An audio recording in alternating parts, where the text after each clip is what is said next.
Boa noite. Maria do Carmo Silveira é uma das mulheres mais proeminentes do país. Governadora do Banco Central, cargo que já havia exercido, foi primeira-ministra e chefe do governo. A sua presença esta noite nos estúdios da TVS coincide com o anúncio ontem pelo Banco Central de uma intervenção no Island Bank, razão pela qual se torna inevitável que comecemos por este assunto. Senhora Governadora, muito boa noite. Obrigada por ter vindo cartas na mesa. Porquê agora esta intervenção? O Banco Central decidiu intervir agora, porque só agora que teve os elementos que o permitem fazer esta intervenção. Portanto, após termos constatado que o banco Island Bank tem estado a passar por uma situação extremamente difícil, após uma inspeção efetuada e constatamos haver indícios de sonegação de informação importante ao Banco Central, de inúmeras irregularidades. E então, no âmbito das suas competências, o Banco Central decidiu intervir. Ao intervir, pretendemos, enfim, recuperar a situação do banco, garantir, portanto, a estabilidade do sistema financeiro e salvaguardar os depósitos, enfim, do público existentes na instituição. Senhora Governadora, no comunicado distribuído à imprensa e assinado pelo seu diretor de gabinete, diz-se no segundo parágrafo: considerando que a deterioração dos indicadores económicos e financeiros do Island Bank, e eu estou a citar, tem sido sistemática e contínua, não permitindo à instituição honrar as obrigações nas datas de vencimento, sugerindo um iminente estado de insolvência. Por que é que o Banco Central não interveio antes, evitando uma medida de caráter extremo, como uma intervenção? Mas a intervenção só se faz perante situações concretas. Portanto, o Banco Central dispõe de outras formas. É verdade que temos vindo a constatar uma degradação, particularmente ao nível de dificuldades, a nível da gestão da liquidez da instituição. Esta situação tem sido objeto de algumas medidas do Banco Central, mas, entretanto, por não termos constatado melhorias na evolução da situação e porque, após uma inspeção, constatamos haver situações de sonegação de informação ao Banco Central, e essas informações podem alterar, de facto, a visão, a percepção que o Banco Central tem da situação financeira da instituição. Por isso decidimos que era a altura de intervir. E a intervenção faz-se, de facto, é uma medida extrema, portanto, porque existem outras medidas intermédias à disposição do Banco Central. Referindo deterioração sistemática e contínua e a tomada de algumas medidas, essas medidas foram necessárias e suficientes? Terão sido esgotados os mecanismos para evitar a intervenção? Sabe que o Banco Central adotou as medidas, mas havia uma direção no banco que não estava a cumprir, a respeitar essas recomendações do Banco Central. Daí que a intervenção é precisamente suspender toda a direção, todos os órgãos de gestão do banco e nomear uma equipa da confiança do Banco Central que tomará todas as medidas necessárias para tentar recuperar a instituição. Portanto, isto quer dizer que o Banco Central deixou de ter confiança nos gestores da instituição, por isso é que vem a intervenção. Senhora Governadora, está a dizer que a Direção de Supervisão Bancária e de Seguros do Banco Central não funcionou? Não, pelo contrário. O facto de estarmos a intervir é porque, de facto, está a funcionar. Tarda demais? Não, eu acho que não, porque, enfim, fomos tomando as medidas, houve informações que foram, enfim, ocultadas ao Banco Central E a supervisão não teve, de facto, a possibilidade de ter acesso a essas informações? Não teve a oportunidade de ter acesso a essas informações. Por isso é que, quando tomamos conhecimento que a situação era esta, decidimos intervir. Eu acho que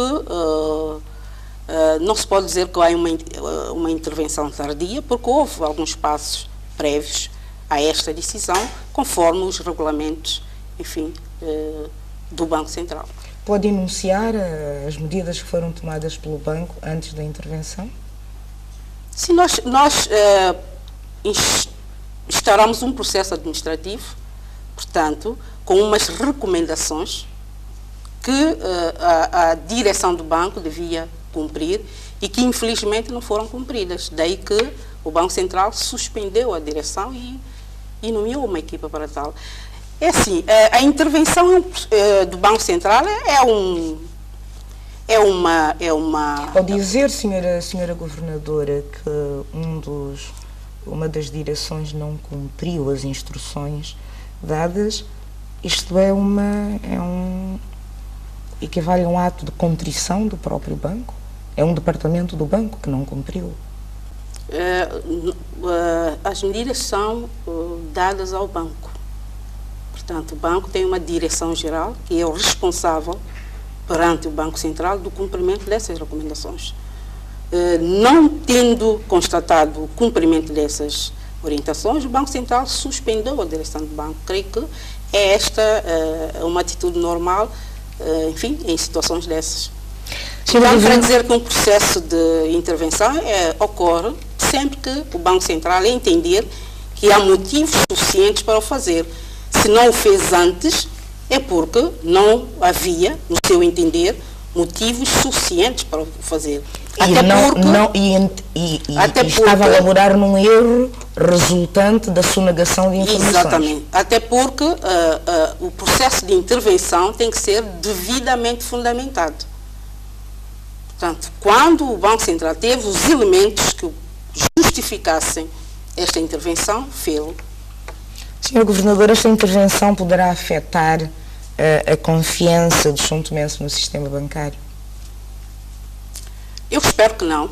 Eu espero que não, até porque não é a primeira vez que ocorre uma intervenção no banco, já ocorreu no passado e, enfim, as coisas correram bem, recuperou-se a instituição, devolveu-se a gestão aos acionistas, portanto, creio não haver motivos para preocupação e que o Banco Central fará tudo ao seu alcance para recuperar a instituição e, posteriormente, devolvê-la aos seus acionistas. Qual pode ser o pior cenário? O melhor cenário será que o banco recupere as condições para operar normalmente. O pior cenário? O pior cenário seria, nesse caso, o encerramento, né? Mas nós, neste momento, não podemos falar de qualquer cenário, na medida em que estamos ainda a fazer o apuramento da situação. Creio que os interventores, portanto, a senhora interventora, a equipa de intervenção, tem um prazo de 3 meses para fazer o levantamento da situação e só nessa altura saberemos exatamente qual é a situação exata. No entanto, o Banco Central fará tudo que estiver ao seu alcance para, naturalmente, tentar recuperar a instituição e, posteriormente, devolver a sua gestão, tanto aos acionistas. A pergunta que eu vou fazer não remete propriamente para o seu mandato, mas solicita mais uma consideração da sua parte. Tendo sido um importante acionista do Island Bank, tendo estado um importante acionista do Island Bank no passado, implicado num processo judicial grave no seu país de origem, isso não deveria ter feito soar campainhas de alarme no Banco Central? Naturalmente que, enfim, o Banco Central, ao tomar conhecimento desta situação, tem que estar alerta. E eu acredito que tenha estado. Enfim, mas creio que, bom, o que devo dizer é que não houve, portanto, não tivemos até algum tempo atrás motivos para para preocupação. Portanto, mas o seu comunicado refere-se à sistemática e contínua deterioração dos indicadores económicos e financeiros. Sim, mas os indicadores podem deteriorar-se, mas não serem negativos. Portanto, nós temos, por exemplo, os indicadores de liquidez. A liquidez do banco pode entrar numa situação de degradação, deterioração, mas, entretanto, manter-se aos níveis ainda exigidos por norma. Só a partir do momento que essa degradação, portanto, ultrapassa, digamos, entra na linha vermelha, é que, de facto, começa a haver, enfim, motivos para, neste caso, uma intervenção. Houve, portanto, uma espécie de consciência súbita de que era preciso intervir. Sim, sobretudo após tomarmos conhecimento de algumas situações que não conhecíamos, antes, pelas razões que eu acabei de divulgar há pouco tempo. Senhora Governadora, há 2 anos, o COBST, por razões similares às que levaram agora à intervenção do Banco Central no Island Bank, foi intervencionado. Qual é neste momento a situação desse banco? O banco foi intervencionado, nós, fim da intervenção, o Banco Central devolveu a gestão do banco aos seus acionistas, enfim, e que o banco está a funcionar normalmente, naturalmente que com algumas dificuldades. Como sabe, um dos grandes problemas que enfrentam os bancos na nossa praça tem a ver com a capacidade de recuperação dos créditos. Portanto, este problema é inerente a todas as instituições financeiras e, naturalmente, que o banco, que foi intervencionado há 2 anos atrás, continua até a presente data com algumas dificuldades em recuperar os créditos que foram concedidos. E é uma situação que ultrapassa o sistema financeiro, porque, como sabe, o processo de recuperação dos créditos tem a ver um pouco com o funcionamento do sistema judicial. Portanto, há uma dificuldade na recuperação da carteira, mas os bancos, enfim, têm estado a lidar com isto. Mas isto, temos que separar 2 aspectos. Uma questão é estar a enfrentar uma dificuldade na recuperação da carteira, a outra coisa é incorrer em incumprimentos, é sonegar informação ao Banco Central, que são erros, são violações graves. Portanto, o que está a acontecer, o que aconteceu no Island Bank é que foram sonegadas informações ao Banco Central. E o Banco Central interveio. E o Banco Central deixou de ter confiança nos gestores que lá estão e por isso teve que intervir. O Banco Central tem motivos, neste momento, para escrutinar mais de perto outros bancos? O Banco Central tem no seu programa de atividades um conjunto de inspeções. Aliás, neste ano já fizemos algumas inspeções e vamos continuar a fazê-lo. Sabe que a avaliação que fazemos das instituições baseiam-se normalmente nos reportes que nos são feitos. Mensalmente, os bancos enviam os seus balancetes com toda a informação financeira para o Banco Central. É a partir dessa informação que nós fazemos uma avaliação à distância. E, periodicamente, fazemos inspeções para, enfim, verificar em logo a autenticidade dessas informações, enfim, ou confirmá-las. Portanto, é o que aconteceu quando fomos ao Island Bank, constatamos que, de facto, algumas informações que nos foram reportadas não correspondiam à realidade. E as inspeções em relação aos outros bancos? Temos estado a fazer. O Banco Central, no ano passado, inspecionou 2 instituições. Este ano já inspecionou outras 2 e vai continuar a fazer. A governadora do Banco Central está em posição de excluir a hipótese de mais intervenções futuras? Não posso excluir essa hipótese, porque sempre que houver uma necessidade, nós falaremos. Portanto, isto é uma prerrogativa do Banco Central que terá que ser acionado sempre que achar que, enfim, que é necessário. Há situações que possam levar a esse receio? Neste momento, não. No entanto, não pomos de lado, caso vierem a existir alguns indícios, naturalmente que falaremos. Qual tem sido, senhora governadora, o contributo dos bancos que operam na nossa praça para o desenvolvimento da economia?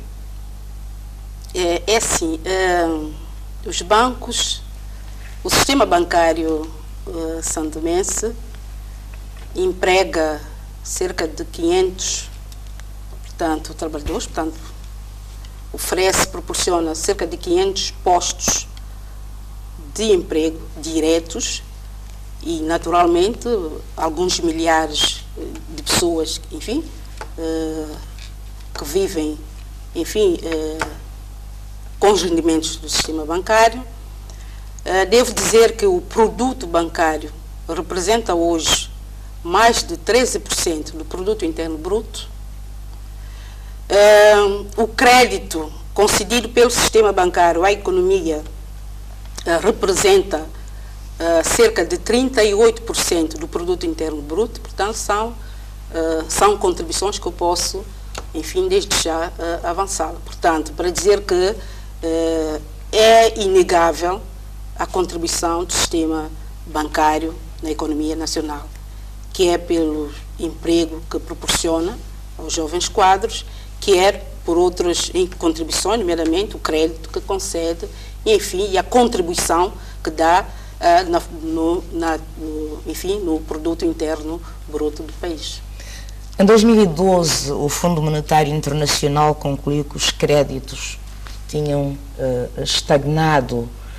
Qual é a sua apreciação em relação a essa conclusão? Naturalmente que sim. O crédito estagnou, quer dizer, cresceu muito pouco. Portanto, houve um crescimento de cerca de, enfim, as cifras não tenho presente, mas para aí uns 10%.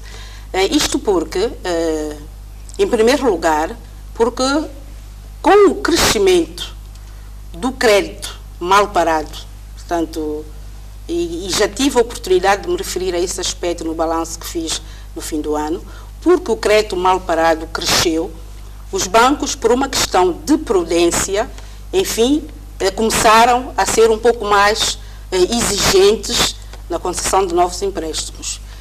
Por outro lado, nós acreditamos também que aquelas famílias cujo rendimento permite ter acesso ao crédito bancário, já atingiram também o seu limite. Não estão em condições de endividar mais. Por isso é que, de facto, há esta situação. Como é que a caracteriza? É uma situação conjuntural? É uma situação decorrente de toda a conjuntura econômica e financeira que o mundo vem vivendo, que tem reflexos também no nosso país. Porque os agentes econômicos, muitos deixaram de ter a possibilidade de onerar os seus compromissos com a banca, tendo em conta as dificuldades financeiras que as empresas e as pessoas começam a ter. Portanto, isto é o resultado da situação financeira que, enfim, que o país vive, que é também o reflexo de toda a situação, enfim, que se vive internacionalmente. E o rendimento disponível das famílias também não cresceu muito. Portanto, as pessoas têm um certo rendimento, endividaram-se, têm que pagar as dívidas e do seu rendimento não têm mais capacidade para endividarem-se. Portanto, atingiram o limite.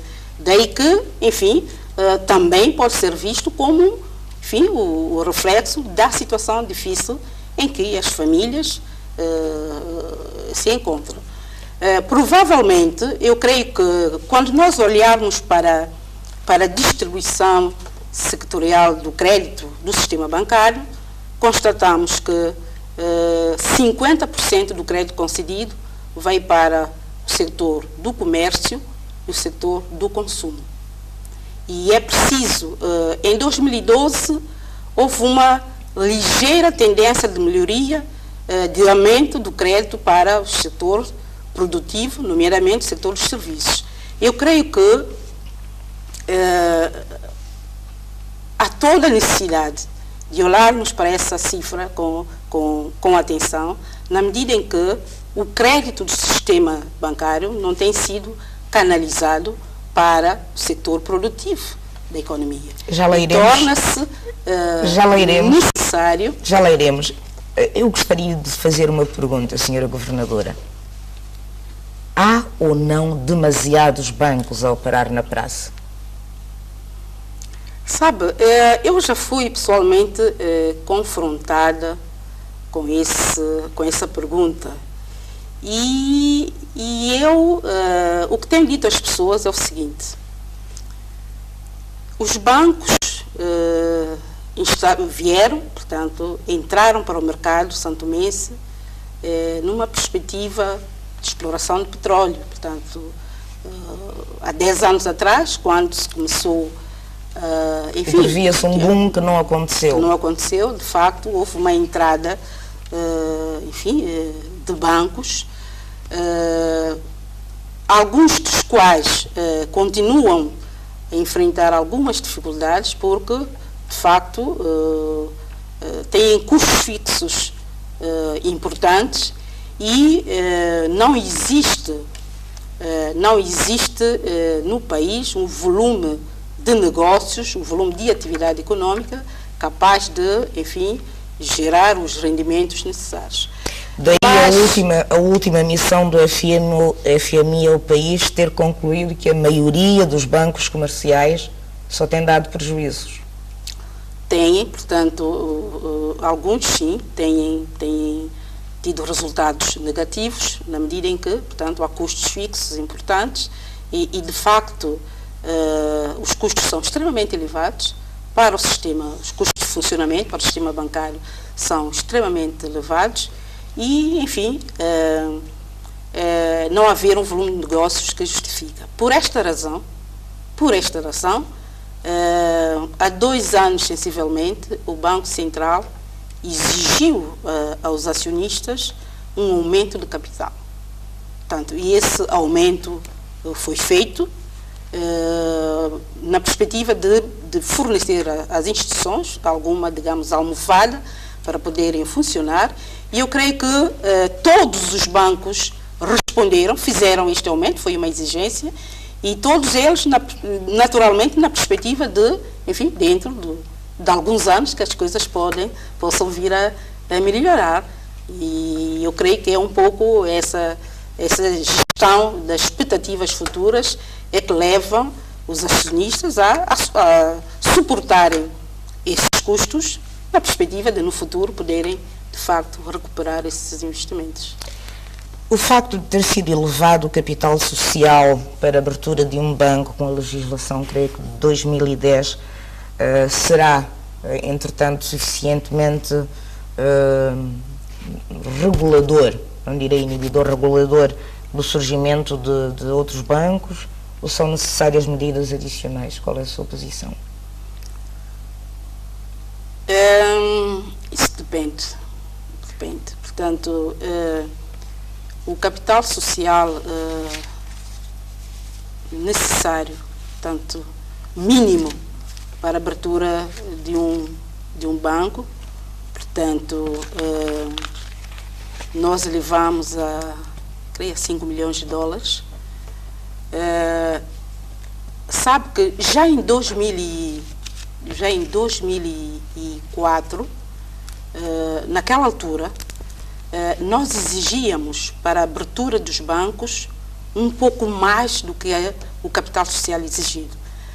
Isto porque nos planos de negócio, normalmente, há uma projeção de resultados negativos no primeiro, segundo eventualmente o terceiro ano, e nós normalmente obrigamos os acionistas a trazer o capital suficiente para cobrir esses prejuízos de exploração dos primeiros anos. Portanto, não obstante, a legislação estabelecer um capital mínimo de 5 milhões de dólares, nós, normalmente, em função do plano de exploração que for apresentado, nós vamos ajustar, portanto, fazer novas exigências aos acionistas.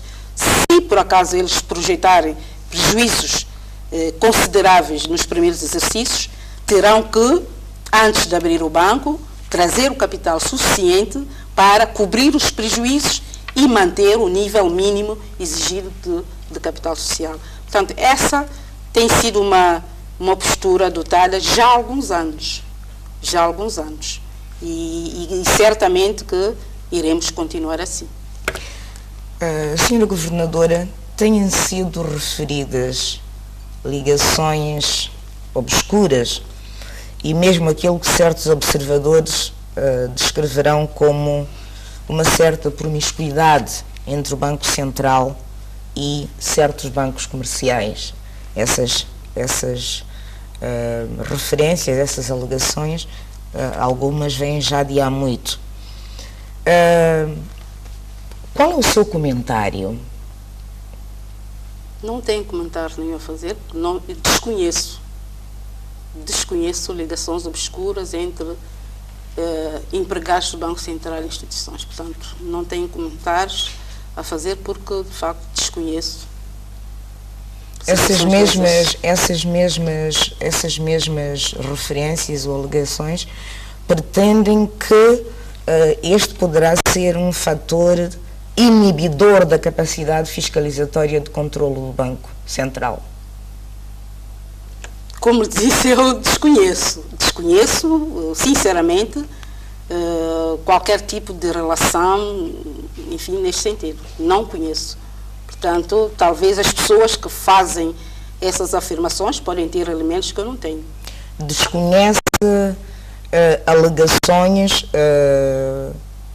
que apontam para vínculos encobertos entre altos responsáveis do Banco Central e acionistas de bancos comerciais e seguradoras? Desconheço. Não há qualquer veracidade ou não tem qualquer elemento que lhe permita aferir da veracidade de alegações segundo as quais, por exemplo, entre elementos da alta esfera do comando do Banco Central e o Afriland First Bank há ligações obscuras? Eu desconheço, muito sinceramente. Não tenho conhecimento de alegações segundo as quais, entre elementos da alta esfera do comando do Banco Central e a Nicon Seguros, há ligações obscuras? Desconheço. Não tenho conhecimento de alegações segundo as quais, entre elementos da alta esfera do comando do Banco Central e a SAT Insurance, há ligações obscuras? Desconheço, porque eu não sei o que é que as pessoas entendem por ligações obscuras, não é? Serem acionistas encobertos? Eu não conheço, não tenho conhecimento. Sinceramente, não tenho conhecimento. Porque muitas vezes, a senhora jornalista, essas coisas existem mais na mente de quem as diz do que nos atos daqueles que são acusados. Portanto, as pessoas muitas vezes imaginam coisas e vão dizendo, e de facto eu creio que, lamento, mas eu não posso comentar coisas que eu não conheço. Portanto, não tenho conhecimento de informações sobre ligações obscuras entre funcionários do Banco Central e as instituições financeiras. Não há precedentes de processos de investigação ou de inquérito relacionados com esta situação?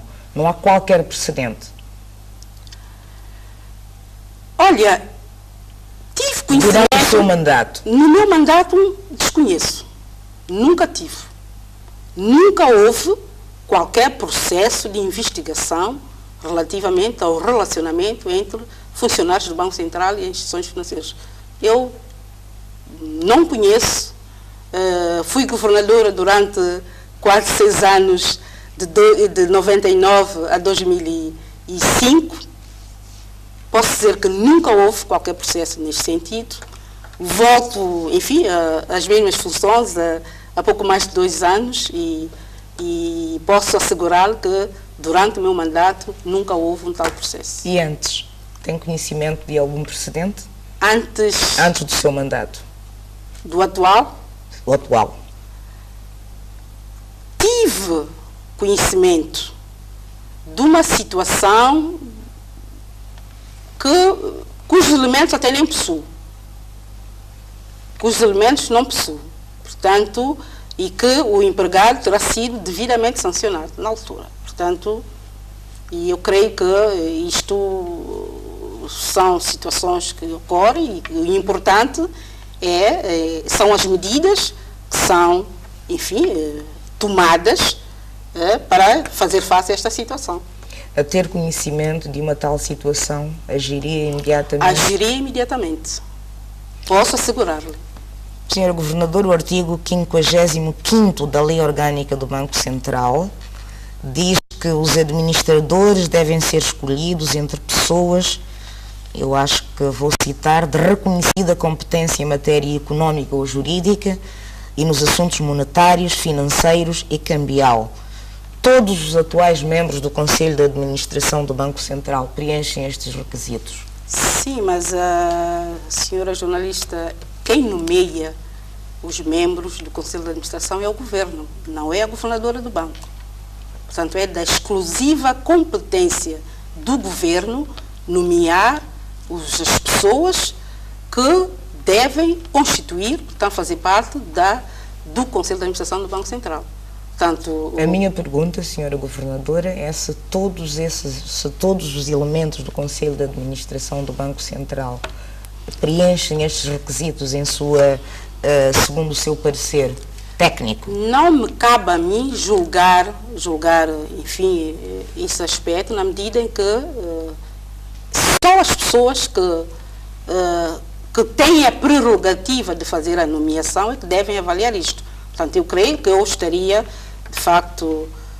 Entre os membros do seu Conselho de Administração, são todos elementos com reconhecida competência em matéria económica ou jurídica e em assuntos monetários, financeiros e cambiais? Se essas pessoas foram nomeadas, é porque foi-lhes reconhecida alguma competência. Neste momento, eu tenho um Conselho de Administração, os membros do Conselho de Administração, que já lá estavam quando eu fui nomeada. Portanto, e não me parece, enfim, correto que eu venha, portanto, ao público julgar a competência dessas pessoas. As pessoas foram nomeadas, certamente mereceram a confiança daqueles que fizeram a nomeação. O mandato do atual Conselho de Administração chegou ao seu termo? Chegou ao seu termo a 19 de abril, correto? Bem, eu não tenho datas. Eu sei que uma boa parte dos membros do atual Conselho de Administração, enfim, está no término do seu mandato.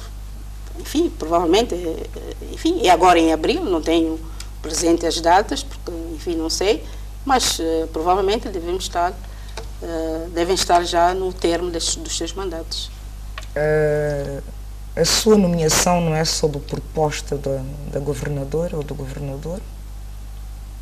A nomeação dos membros do Conselho de Administração? A lei orgânica diz que, enfim, os membros do Conselho de Administração são nomeados sob proposta do governador. É o que diz a lei orgânica. A senhora governadora vai propor a recondução do seu atual corpo de administradores?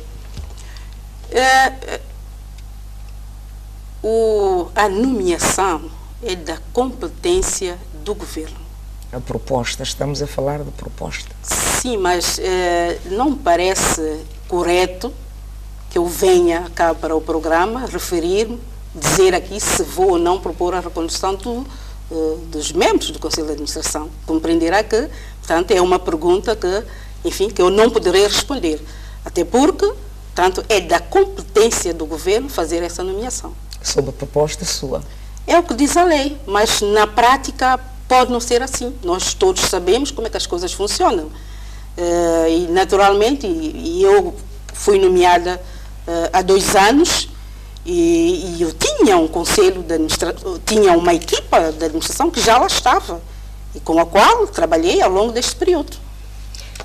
Doutora Maria do Carmo Silveira, há quem considere que o número de consultores no Banco Central é excessivo. Há quem fale mesmo em pirâmide invertida, quase mais consultores e administradores do que quadros técnicos. Qual é a sua apreciação? Como é que julga os que assim julgam o Banco Central? Sabe, há alguns anos atrás, já há vários anos, que sempre que há um novo governo, vai-se buscar quadros ao Banco Central. Inicialmente isto foi para nós, o Banco Central. Vai-se buscar quadros ao Banco Central? Sim, como membros do governo, para serem membros do governo. Para mim, pessoalmente, eu estou a falar do mandato anterior, portanto, foi um motivo de regozijo, na medida em que ficamos com a impressão de que, enfim, o Banco Central tinha bons quadros e eram sempre chamados para os governos. E nós até a dada altura dissemos, olha, certamente o Banco Central é uma incubadora de quadros, de dirigentes, digamos. No entanto, porque os governos não duram, e todos nós sabemos disso, os governos, em média, um ano e meio, 2, enfim, cessam as suas funções, e essas pessoas, naturalmente, sendo quadros do banco, têm que regressar à sua instituição de origem. Eu, quando fui chamada para chefiar o governo, eu era governadora do Banco Central. E quando terminei a minha missão enquanto chefe do governo, naturalmente, eu tenho que regressar à minha instituição de origem. A percepção de que o Banco Central é, a nível de determinadas instâncias, uma espécie de reserva de ex-ministros. Exatamente, por essas razões que estou a dizer. Vai-se buscar os quadros ao Banco Central para irem ao governo, porque os governos não duram e esses quadros regressam ao Banco Central. E, naturalmente, porque há sempre mudanças, há sempre vai e vem, e nós acabamos por ter, de facto, muitos quadros que foram membros do governo. E naturalmente, que isto não deve constituir motivo de preocupação, porque as pessoas saíram de lá e, naturalmente, têm que regressar. Há uma pirâmide invertida no Banco Central? Não creio que seja isso. Não creio que seja isso. Não há tantos consultores assim. Quantos consultores tem o Banco Central? Neste momento temos, por aí, 4 consultores. Só? Sim. Sim. 4 consultores. 4 ou 5. Não temos mais que isso. Portanto, eu creio que deve haver também aí algum exagero na apreciação quando se leva a essa questão. As pessoas são quadros do banco, vão para o governo, prestam serviço à nação e regressam. O Banco Central está a proceder neste momento a recrutamentos? Estamos. Lançamos um concurso, portanto, para recrutar, enfim, alguns quadros para preencher. De facto, enfim, há uma carência de quadros para preencher algumas vagas existentes. O reconhecimento de que os recursos humanos não estão à altura da evolução do sistema financeiro, de que há necessidade de... Não. As necessidade de reforçar o quadro pessoal? O sistema financeiro está a crescer. O sistema financeiro está a crescer. Há novas exigências. É preciso, o Banco Central tem que reforçar a sua capacidade. Olha, nós temos neste momento 8 bancos. Temos que ter, temos uma direção da supervisão bancária com uma carência de quadros que é preciso ser preenchida. estamos a desenvolver novos instrumentos de política monetária. Nós temos a necessidade de criar um mercado monetário interbancário. Portanto, o sistema está a crescer, está a evoluir, estamos a adotar novos instrumentos de política monetária. Portanto, nós precisamos de gente. Portanto, é uma questão de necessidade de serviço. Portanto, eu coloco-lhe uma questão muito concreta e para a qual peço uma resposta breve. Foram efetuados concursos para vários departamentos, administrativo e recursos humanos, supervisão bancária e seguros, mercado e gestão de liquidez. Pelas informações que temos, foi apenas publicada a lista de candidatos admitidos, quando a lei obriga a publicação da lista de candidatos não admitidos e respectiva justificação. E houve um recurso ao qual o Banco Central não deu resposta. A senhora governadora está em posição de esclarecer essa questão? Sabe, eu lamento que no nosso país se polemize tudo. Portanto, eu acho que um processo de recrutamento é uma coisa tão normal, tão corrente, que estranha-me que isso possa ser objeto de uma polêmica pública. É verdade, o Banco Central, num anúncio... O Estatuto de Funcionalismo Público... Mas isto resolve-se. Senhora Governadora, o que eu estou a perguntar é, admitindo-se que possa ter havido uma falha administrativa por parte do Banco... Não está a resolver, porque o anúncio já dizia que só serão contactados os candidatos que forem selecionados. Mas a lei estabelece... Sim, mas o anúncio diz isto. Mas a lei estabelece que devem ser... Mas se as pessoas quiserem, podem ir lá saber. Mas também não é tabu nenhum. As pessoas podem ir lá saber por que foram desclassificadas. Nós não fechamos essa informação para as pessoas. Mas as pessoas interpuseram, algumas pessoas aparentemente interpuseram recursos. Mas também é normal, interpuseram recurso, nós estamos a apreciar o recurso.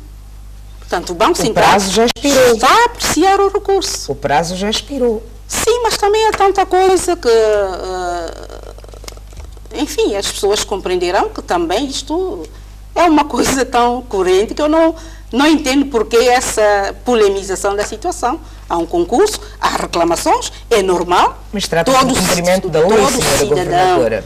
Tem direito a recorrer, sempre que entender que os seus direitos estão a ser, enfim, estão a ser postos em causa. No entanto, o Banco Central está a apreciar este recurso e, naturalmente, que dará a devida resposta.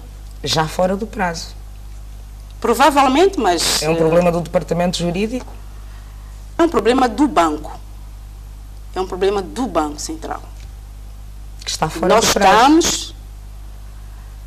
Olha, eu não tenho presente os prazos, porque não sou jurista. Eu, de facto, confirmo haver reclamações e essas reclamações têm a ser tratadas.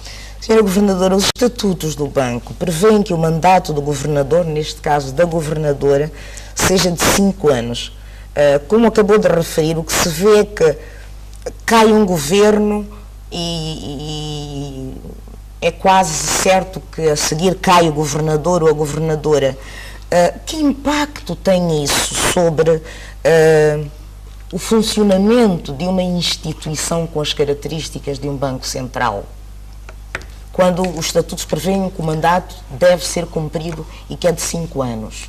Sim, de facto, o legislador, ao determinar que o mandato do governador é de 5 anos e que só pode ser interrompido se houver motivos suficientes, motivos esses que põem em causa o banco ou o país, portanto, ele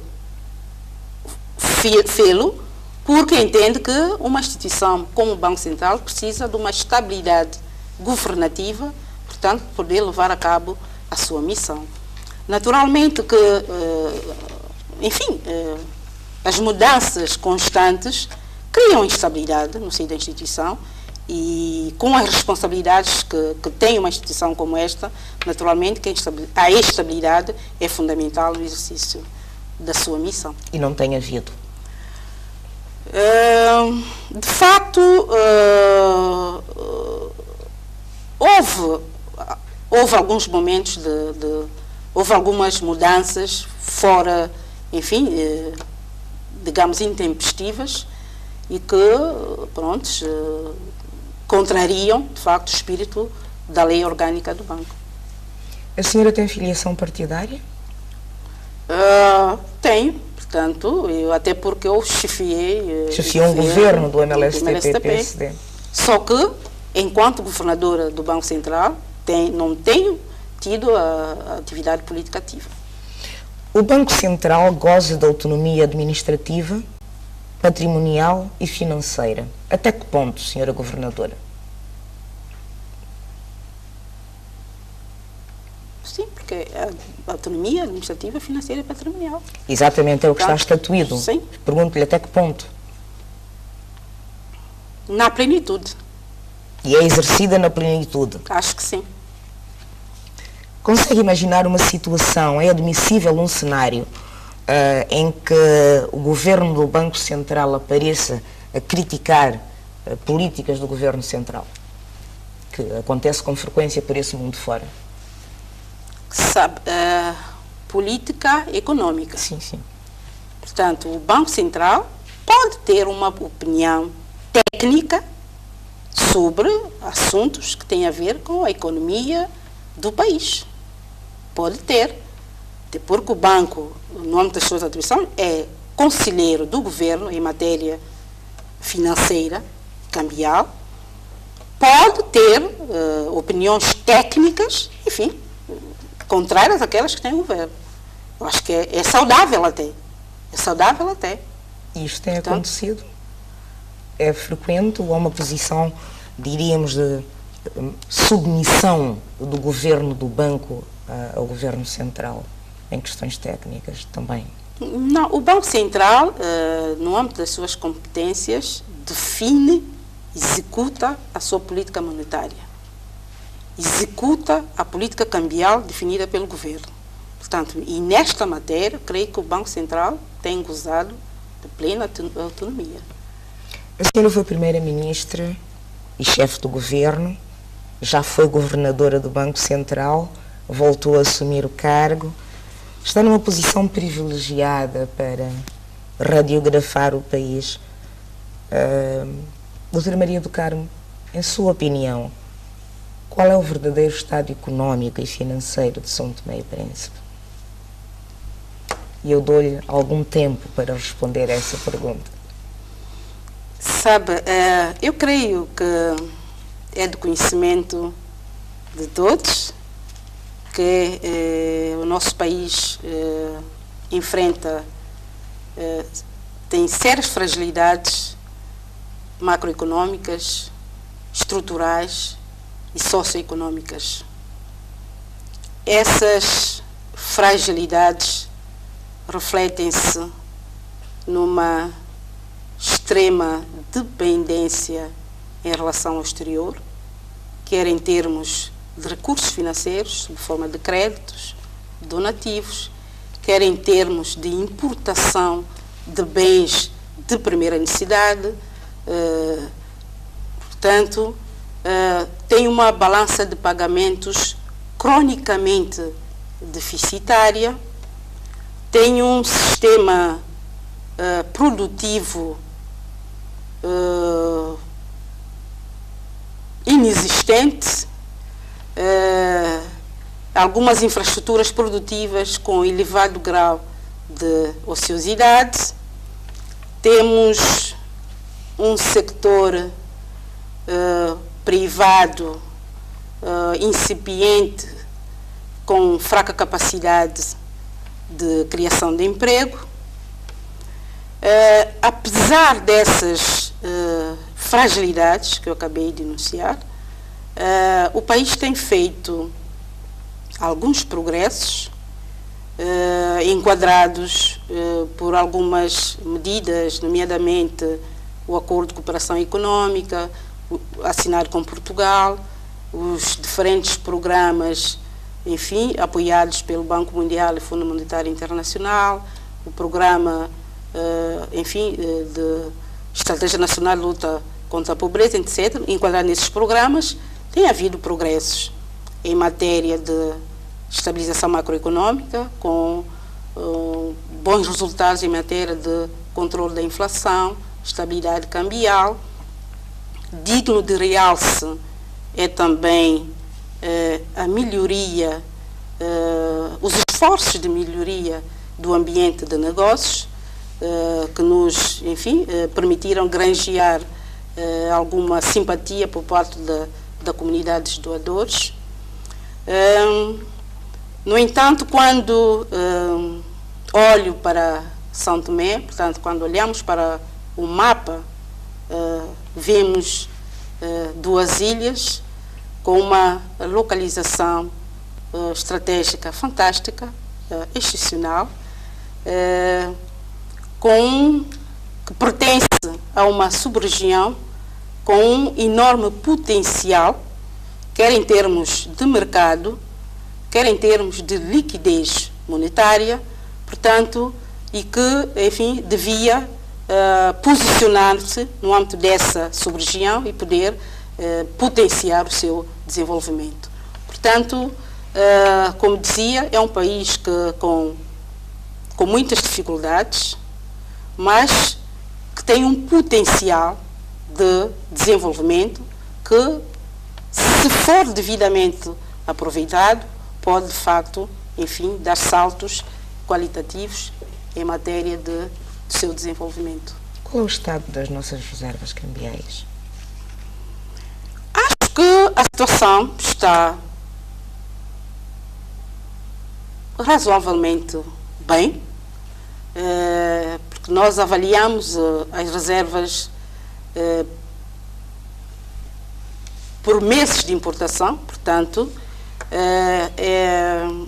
é internacionalmente aceito que todos os países, que o mínimo exigido, portanto, a um país é de 3 meses de importação, e nós estamos, neste momento, bem acima dos 4 meses, portanto, estamos numa situação razoavelmente, enfim, confortável. Esta foi a média ao longo do seu mandato?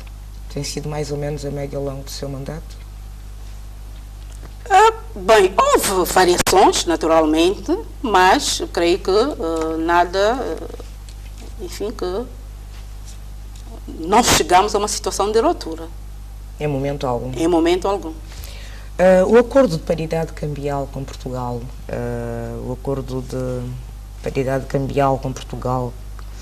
ao abrigo do qual a dobra foi ancorada ao euro, senhora Governadora, quais são as vantagens deste acordo? Em primeiro lugar, a possibilidade de nós eliminarmos os efeitos da variação cambial que tão mal tem feito a nossa economia em termos de fomento da inflação. Portanto, quando nós eliminamos a depreciação cambial, portanto, nós, enfim, eliminamos um fator que tem vindo ao longo dos anos, tem sido um fator de criação da inflação. Portanto, isto para já foi uma das grandes vantagens deste acordo.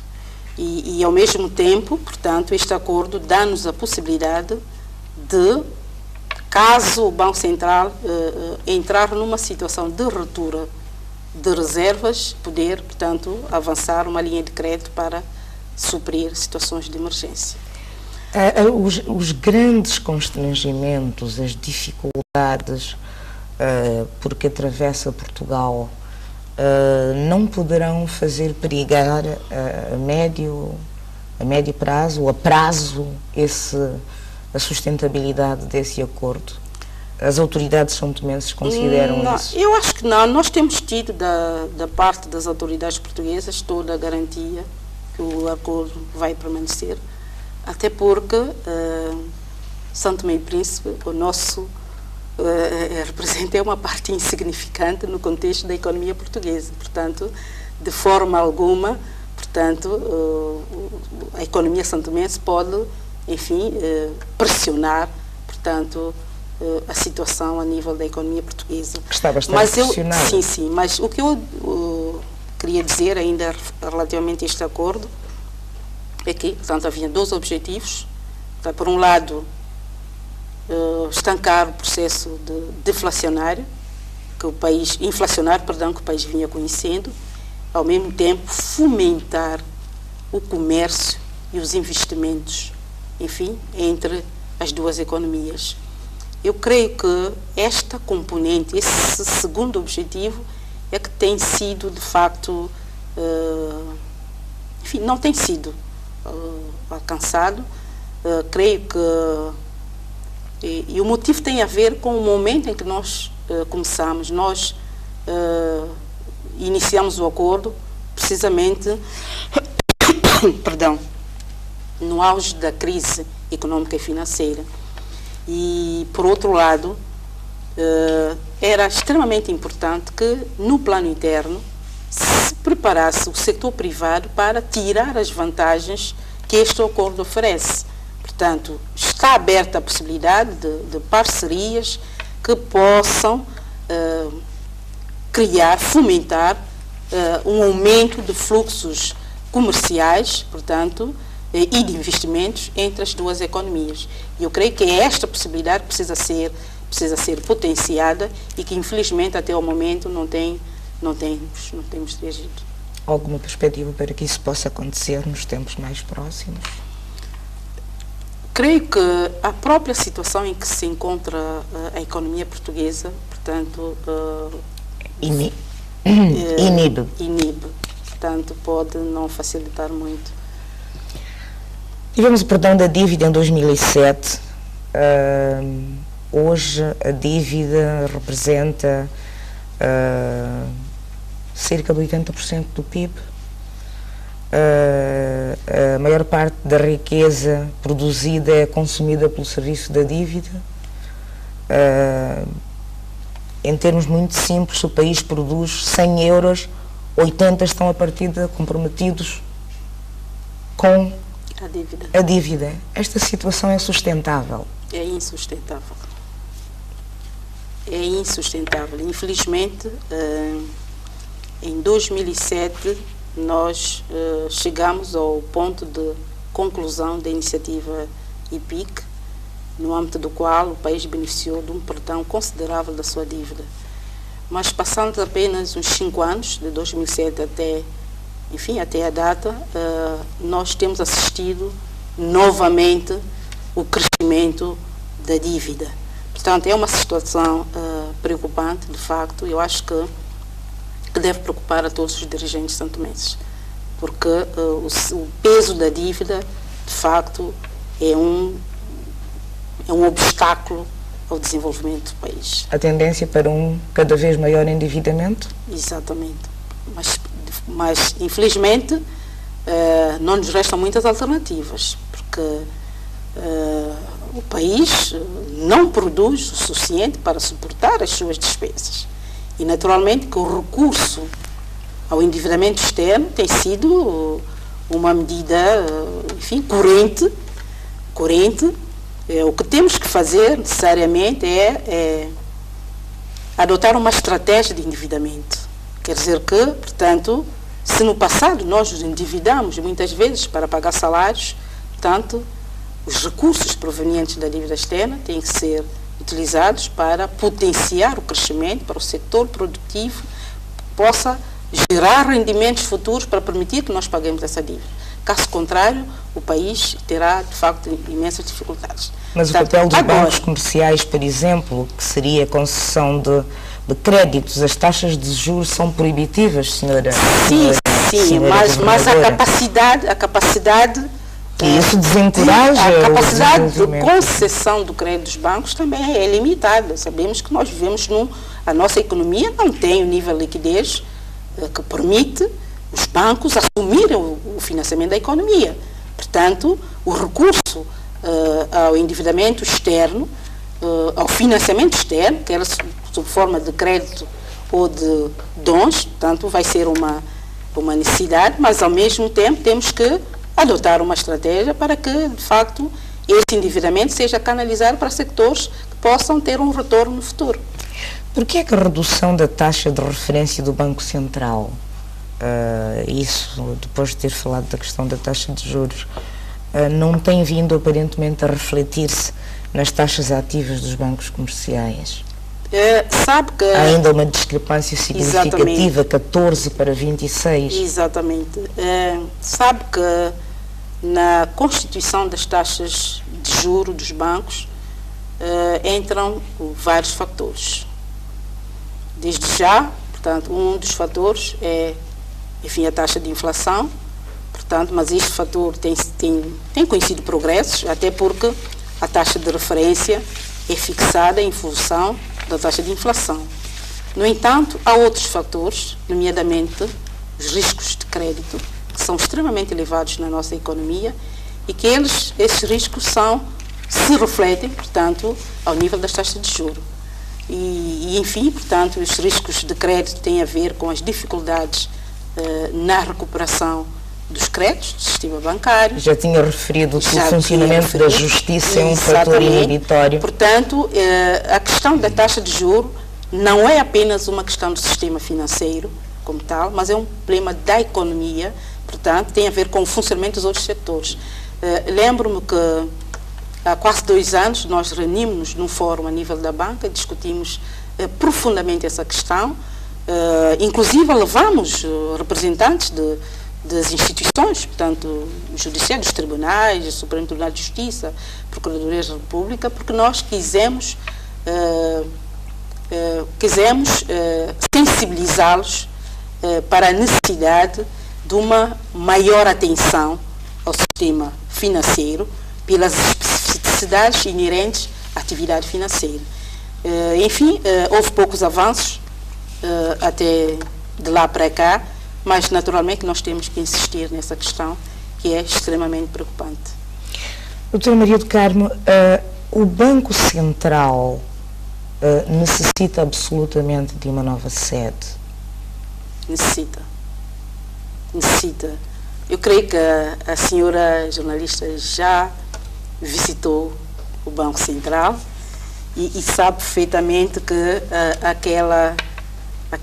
aquele edifício não reúne condições mínimas de funcionalidade nem de segurança necessárias, exigíveis a uma instituição com as funções que tem o Banco Central. Portanto, é extremamente urgente dotar-se o Banco Central de condições mínimas para que ela possa exercer a sua função. Portanto, isto é uma questão extremamente necessária e esperamos que, enfim, que as obras que acabaram de ter início possam ser concluídas o mais urgentemente possível para permitir dotar o banco de condições de funcionalidade e de segurança. A senhora governadora vai dizer, provavelmente de novo, que não quero antecipar o que vai dizer, mas eu vou-me referir a situações controversas, polémicas. O concurso de construção tem sido contestado e eu gostava que esclarecesse a questão. O facto da empresa ganhadora ter apresentado um valor superior em 1.700.000 euros em relação à segunda classificada. A diferença de valores entre a empresa ganhadora e a que ficou em segundo lugar é de 1.700.000 euros. Bem, eu não tenho presentes os números, portanto, houve uma comissão de avaliação que estabeleceu alguns critérios e, portanto, com base nos critérios estabelecidos, foi feita a seleção.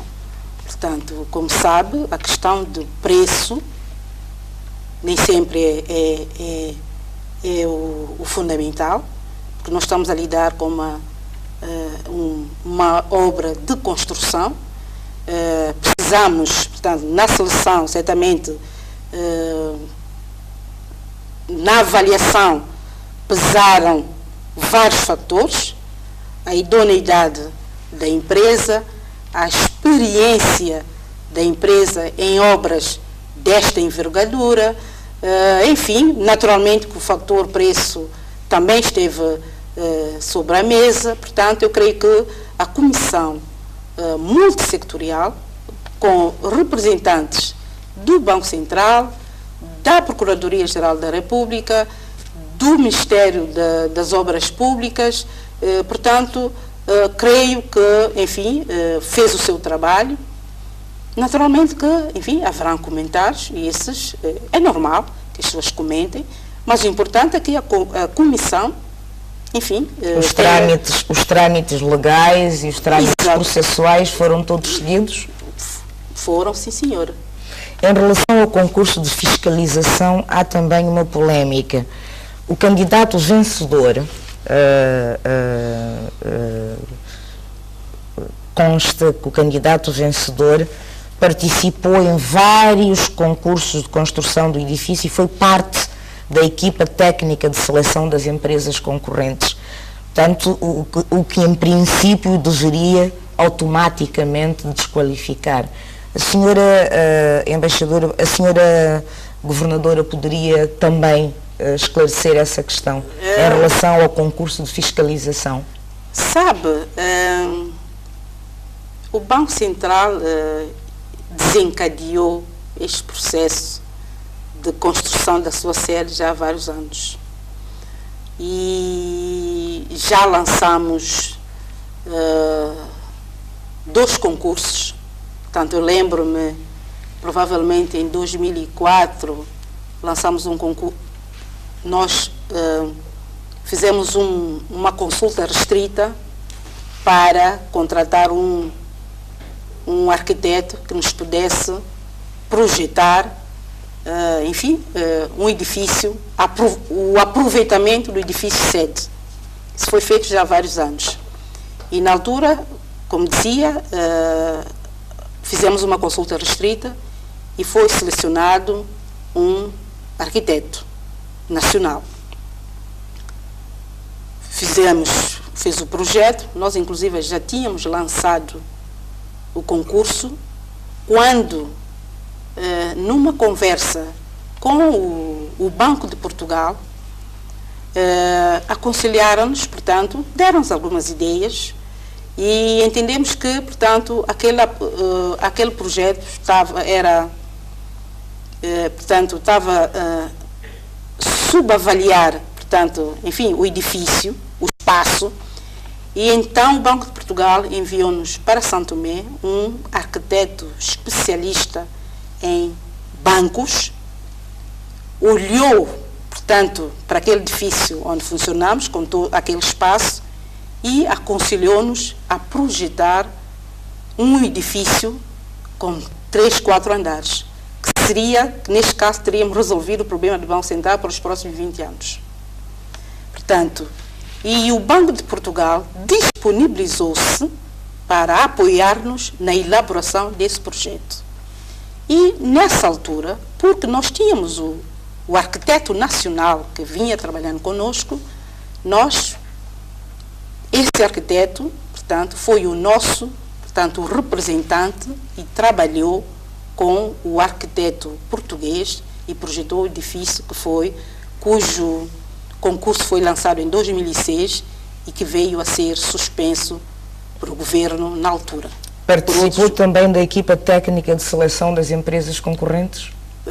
Deixa-me, eu vou explicar. Portanto, esse processo foi continuando e de facto, o tal arquiteto foi nosso consultor, até porque o último edifício, portanto, o edifício que vai ser construído foi projetado pela empresa Teixeira Duarte e então, portanto, ele acompanhou por parte do Banco Central todo o processo, inclusive o lançamento do concurso para a obra.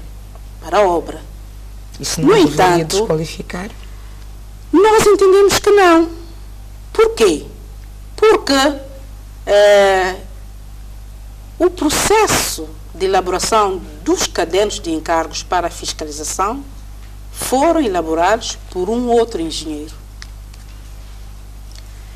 E o segundo concorrente impugnou o processo. Sim, mas todos os elementos todos nós entendemos que todos os elementos que o tal arquiteto, que são do conhecimento do tal arquiteto, podem, quer dizer, não há nada que não estivesse ao alcance dos concorrentes. Porque o projeto, todos os desenhos... Não acha que estávamos perante um cenário de concorrência desleal? Nós entendemos que não, porque tratava-se de uma fiscalização. Portanto, na nossa perspectiva, se fosse a concorrer para a construção, aí sim, portanto, tratava-se de fiscalização. Mas, no entanto, houve uma impugnação, o processo está a correr os seus termos e nós aguardamos. Portanto, eu creio que é um direito que é assistido a todos os concorrentes impugnar, sempre que entenderem que os seus direitos estão em causa, portanto, o que fizeram, e nós, portanto, pura e simplesmente, estamos a aguardar o desfecho desta impugnação. Na nossa perspectiva, nós entendemos que todos os elementos que são do conhecimento do tal arquiteto podiam ser do conhecimento, caso entendessem, dos outros concorrentes. Portanto, aí não nos parece haver motivos para haver uma concorrência desleal. Podemos falar da dobra, doutora Maria do Carmo Silveira. O que acha do valor das notas de dobras em circulação? Não deveriam ser emitidas notas de valor mais elevado hoje por qualquer valor superior? Hoje, para as situações mais correntes, fala-se em milhões? Sim, de facto, nós temos estado a refletir também sobre essa questão. Inclusive, temos uma reflexão interna que aponta para a produção de notas de maior valor facial. Mas, no entanto, enfim, há também inconvenientes, não é? Quais são? Porque, primeiro, é o fator, de caso, a inflação, que isso pode desencadear, por um lado. Por outro lado, sobretudo para os estrangeiros, quando chega a um país e recebe-se uma nota com um valor facial muito elevado, isto dá uma percepção muito negativa das economias. Portanto, pelo contrário, em vez de nós produzirmos notas de maior valor facial, provavelmente nós devíamos fazer uma reforma monetária, ou seja, eliminar alguns zeros, as atuais notas. Portanto, em vez de termos notas de 100 mil, 50 mil, passaríamos a ter 100, 50. Portanto, seria uma valorização administrativa, mas provavelmente esta seria, portanto, uma solução mais recomendável. E nessa altura podíamos ter notas de 10, eventualmente de 20, 50, 100, 200, por exemplo, ou 500 dobras. Portanto, enfim, fazendo essa reforma monetária. É um projeto que está estudado, está refletido, só que tem custos extremamente elevados, na medida em que isso pressupõe retirar todas as notas que estão em circulação, portanto, mandar produzir novas, para substituir todas que estão em circulação e ter, de facto, um estoque para, enfim, de reservas. Portanto, tendo em conta os custos associados a essa operação, enfim, nós ainda não levamos a cabo, enfim, mas as reflexões estão feitas e logo que as condições estiverem reunidas, certamente se levará a cabo esse tipo de reformas. Falando em dobras, isso leva-me à questão do câmbio informal, da troca de divisas informal na praça. Qual é o impacto sobre o sistema monetário? Eu acho que o câmbio informal tem riscos para as pessoas que, enfim, que usam, portanto, os riscos inerentes a, enfim, poder adquirir uma nota falsa, por exemplo. Portanto, e por isso é que recomenda-se que, de facto, essas operações sejam feitas no sistema financeiro, portanto, numa instituição bancária. Portanto, de resto, portanto, é uma... O dinheiro circula fora do circuito bancário? O dinheiro, sim, porque nós sabemos que quais são as fontes de abastecimento do mercado informal. Provavelmente são os pequenas remessas dos imigrantes é que são a fonte de abastecimento do mercado informal. E essas remessas de imigrantes muitas vezes vêm, hoje se calhar um pouco menos, porque a partir do momento que os nossos imigrantes começaram a ter algumas dificuldades, reduziram, enfim, as remessas para o país, mas alguns anos atrás, portanto, essas remessas vinham através de envelopes, de portadores, e era esta, portanto, a fonte de alimentação do mercado informal, que é, de facto, um aspecto, enfim, que nos preocupa. Há algum mecanismo possível para harmonizar e controlar esse negócio sem deixar de ter em conta que é uma atividade que garante o rendimento de um número significativo de famílias? Pois, sabe, de facto esta é uma questão interessante, porque eu pessoalmente acho que a problemática do mercado informal, dos cambistas informais, essa atividade tem que ser da competência das autoridades policiais ou das atividades, da inspeção das atividades econômicas. O Banco Central tem mecanismos para agir, mas sobre as instituições autorizadas. Portanto, nós agimos sobre os bancos, nós agimos sobre as casas de câmbio que são autorizadas pelo Banco Central, mas quando se trata de cambistas da rua, portanto, devem ser da competência das autoridades policiais. O Banco Central não pode dirigir-se aos cambistas e dizer, enfim, não tem mecanismo. Não poderia em articulação só em articulação com as instituições policiais, é que, portanto, daí está. É um caso de polícia. É um caso da atividade econômica. É uma atividade econômica ilegal. Portanto, é um problema da inspeção das atividades econômicas. Portanto, eu não diria que é um caso de polícia como tal, mas é um caso de polícia econômica. É um caso de inspeção das atividades econômicas. Portanto, são cidadãos que estão a exercer uma atividade ilegal, não estão autorizados a fazê-lo. O que tem a dizer o Banco Central, a governadora do Banco Central, sobre as recorrentes referências ao branqueamento de capitais no país? Bem,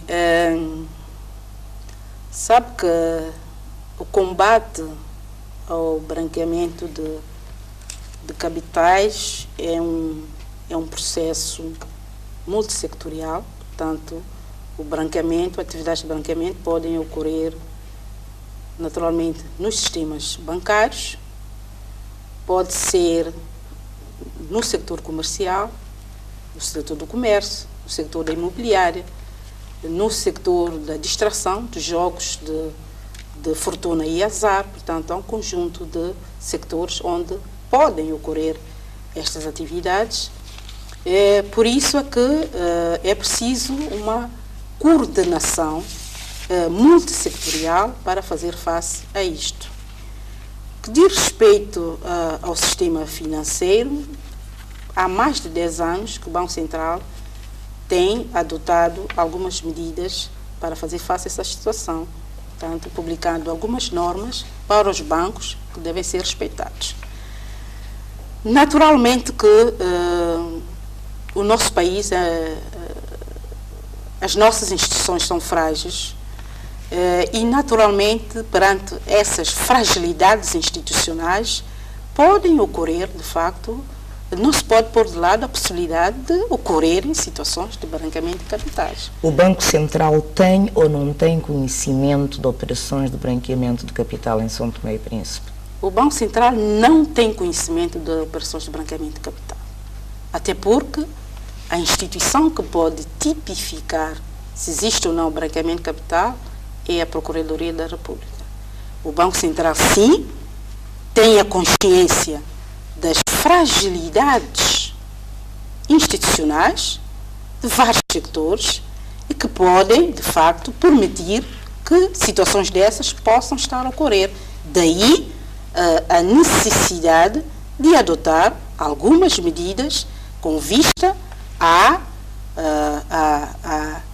prevenir, porque podem ocorrer situações, pode-se suspeitar, mas nunca, portanto, quem pode dizer se é ou não branqueamento de capitais tem que ser a instituição competente para tal.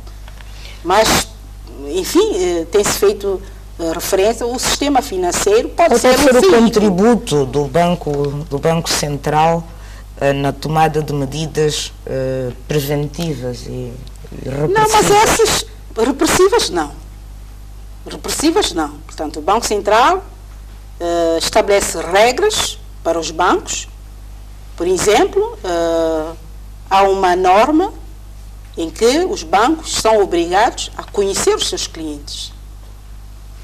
Portanto, o banco tem a obrigação de saber quem são os seus clientes, que tipo de atividades é que eles exercem, enfim, ter alguns elementos sobre os seus coisas.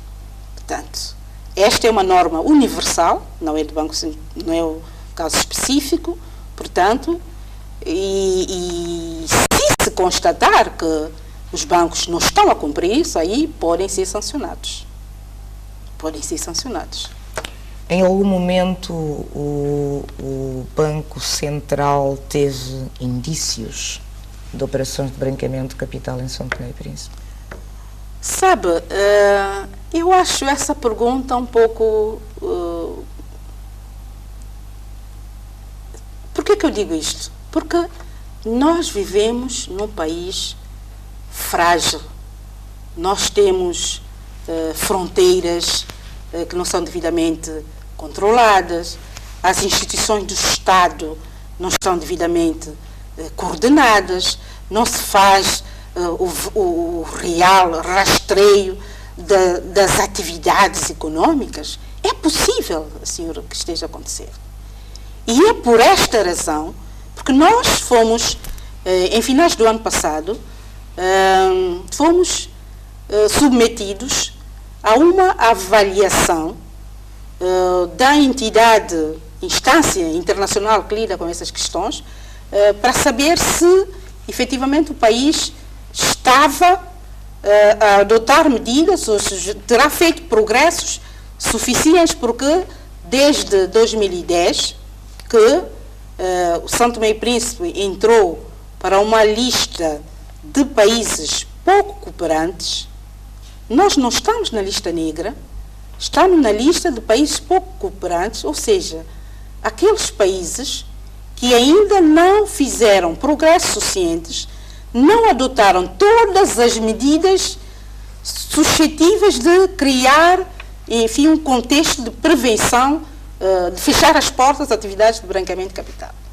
Portanto, houve passos, por exemplo, alguns anos atrás, não existia a lei que criminaliza a atividade de branqueamento de capital. Esta lei já existe. Mas, naturalmente, como todos nós sabemos, não basta que se façam as leis ou as normas, não são suficientes, porque as leis e as normas apenas criam um potencial. Caberá às instituições do Estado, os responsáveis das instituições, transformar esse potencial em ações concretas. E eu creio que é isto que nos falta, a nível do país, uma concertação, uma organização interna para que essas leis e essas normas sejam respeitadas. E, de facto, enquanto não houver isto, nós temos que admitir que seja possível. Seja possível, porque isto ocorre... Temos poucos minutos, eu queria a conversar um pouco consigo sobre aspectos relacionados com outras dimensões da sua vida, o facto de ser presidente do Fórum das Mulheres, embora tenha sido cá convidada como governadora do banco, o facto de ser presidente do Fórum das Mulheres, o mandato de chefe de governo que exerceu, o facto de ser mulher condiciona no presente ou condicionou no passado os cargos de chefia política que exerceu, política e neste caso não deixa de ser política. Sim, não, quer dizer, não posso dizer que condicionaram, né? Porque exerci na plenitude das minhas funções. O modo como foi exercido. Agora, naturalmente que é sempre um pouco mais difícil para uma mulher exercer algumas funções, não é? Portanto, mas não creio que isto tenha constituído um empecilho ao desempenho das minhas funções. Alguma vez sentiu-se posta em causa como chefe do governo, por exemplo, por ser mulher? Não. Posta em causa, não. Não posso dizer isto. As finanças continuam a ser fundamentalmente um universo de homens ou vêm ocorrendo mudanças significativas? Eu acho que continua a ser um universo de homens, embora as mulheres comecem, enfim, a penetrar aos poucos, mas elas estão ainda longe, de ocupar o espaço que certamente lhes caberia. Portanto, nós olharmos para o nosso sistema financeiro, não temos mulheres a chefiar ou em posições de destaque ao nível. Se existem, são poucas. À exceção do Banco Central. A senhora é governadora do Banco Central. Portanto, a nível dos bancos comerciais, portanto, não existem. Portanto, isto, acho que ainda há um trabalho a fazer-se nesta área. Eu vou pedir que seja breve. Apesar as organizações de defesa dos direitos das mulheres batem-se por um maior empoderamento das mulheres, uma maior afirmação das mulheres em todos os domínios da vida nacional, particularmente nos cargos de chefia, nas estruturas de poder.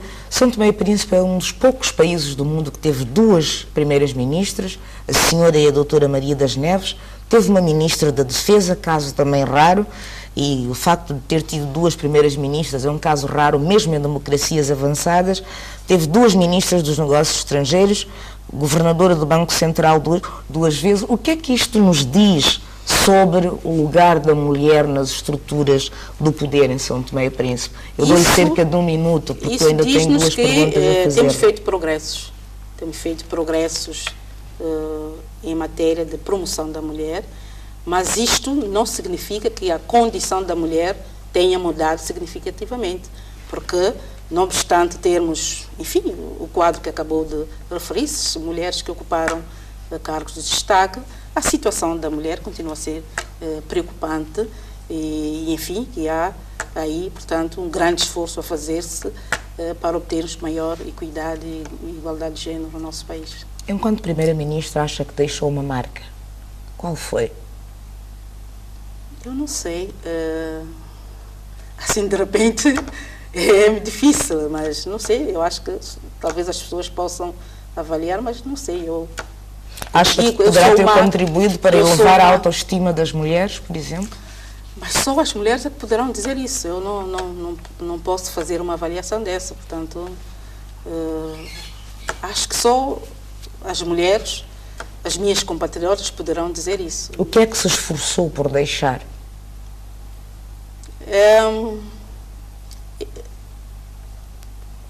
Acho que tentei dar o melhor de mim, portanto, fiz o melhor que pude, num contexto específico, com os recursos, os meios que eu tinha à minha disposição. Portanto, acho que, tentei fazer, de facto, o melhor que pude naquele contexto, não é? É governadora do Banco Central, como é que se vê no futuro próximo? Onde é que se vê no futuro próximo? Sabe, costuma-se dizer que o futuro pertence a Deus, não é? Portanto, nunca se sabe. Vamos ver, o futuro dirá. Maria do Carmo Silveira poderá algum dia regressar à política ativa? Não sei, o futuro dirá. Não exclui essa possibilidade? Não exclui essa possibilidade. Doutora Maria do Carmo Silveira, muito obrigada por ter vindo a Cartas na Mesa.